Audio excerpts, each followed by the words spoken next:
धर्मवीर आनंद दिघे यांच्या विरोधातील खासदार संजय राऊत यांच्या वक्तव्यावर ठाण्यात शिवसैनिकांचा संताप उफाळून आला। शेकडो शिवसैनिक मोठ्या संख्येने एकत्र येऊन राऊत यांच्या प्रतिमेला जोडे मारत होते। त्याचबरोबर राऊत यांच्या पुतळ्याचे दहन करून रोष व्यक्त करण्यात आला। आंदोलनादरम्यान त्यांनी राऊत यांच्याकडून तातडीने माफी मागण्याची मागणी केली। ठाणे पोलिसांनी मोठा बंदोबस्त ठेवून परिस्थिती नियंत्रणात आणण्याचा प्रयत्न केला, तरीही तणावपूर्ण वातावरण कायम होते। या आंदोलनात ठाणे विधानसभा शहर प्रमुख मनोज शिंदे, माजी महापौर मनोहर गाढवे, युवक संघटनांचे पदाधिकारी आणि कार्यकर्ते मोठ्या संख्येने उपस्थित होते। हिंदू हृदय सम्राट छत्रपती बाळासाहेब ठाकरे हे संपूर्ण भारताचे हिंदू हृदय सम्राट होते आणि त्यांच्याविषयी कोणाच्याही मनात म्हणजे ते सर्व हिंदू जनांचे मराठी माणसाचे जनकच होते, म्हणजे त्यांच्याविषयी काही कोणाचं नाही। परंतु आज संजय राऊत हे महाराष्ट्रातले एक नारद मुनी आहेत। आग लावायचे धंदे करायचे, शिवसेनेला शिवसेनेमध्ये भांडणं लावायची, काहीतरी मुंबई महापालिका हातून निसटून चालली आहे। त्याच्यामुळे त्यांनी काहीतरी कार्यकर्त्यांमध्ये संभ्रम निर्माण करायचा, हे धंदे संजय राऊतांचे चाललेले आहेत।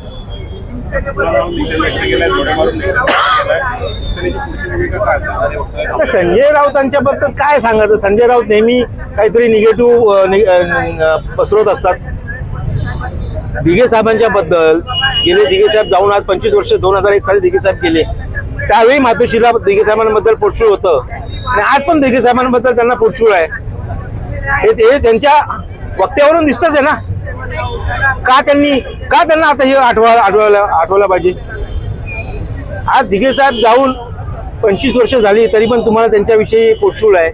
पण ज्यावेळेला जिवंत होते त्यावेळेला किती प्रमाणात मोठं पोटशूळ होतं। त्यांना अनेक प्रकारे त्यांना त्रास देण्याचं काम ही संजय राऊतांनी कंपनी करत होती। का?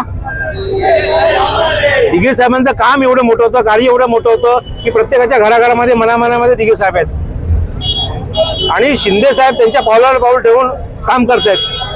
बाळासाहेबांच्या विचारांनी शिवसेना चालवत आहेत। तुम्ही शिवसेना विकली काँग्रेस आणि राष्ट्रवादीला,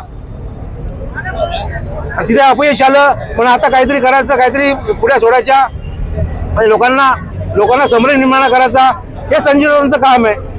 बाकी काय? उभाटा आता पण दिघे साहेबांच्या बॅनर मध्ये फोटो वापरतात आणि त्यांच्या विरोधात बोलतात। मला राजन विचारांना एकच प्रश्न आहे, केदार दिघेला एकच प्रश्न आहे की तुम्ही संजय राऊतांचा निषेध करणार का? तुम्ही संजय राऊतांच्या विषयी तुम्ही काय बोलणार का?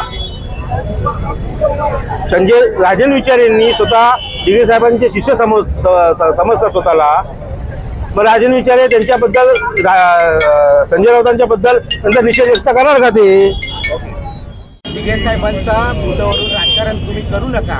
दिघे साहेबांचं नाव हे ठाण्यातल्या प्रत्येक नागरिकाच्या मनावर कोरलेलं आहे, त्याच्यामुळे तुम्ही कितीही दिघे साहेबांचं नाव खाली पाडण्याचा प्रयत्न केला तरी दिघे साहेबांचं नाव हे ठाण्याच्याच नाही तर महाराष्ट्राच्या जनतेच्या मनात कोरलेलं आहे। तुम्ही निवडणूक आली म्हणून असे बेताल वक्तव्य दिघे साहेबांवर करत आहात। मला स्थानिक उभाटाच्या नेत्यांना विचारायचं आहे की तुम्ही या संजय राऊतचा निषेध करणार आहात की नाही? जर नसाल करणार तर आम्ही बाळासाहेबांच्या विचारावर जी शिंदे साहेबांची शिवसेना चालू आहे त्याच युवासेनेच्या माध्यमातून जर संजय राऊत ठाण्यात आले तर त्यांच्या तोंडाला काळं फासण्याचं काम हे युवा सैनिक करणार आहे।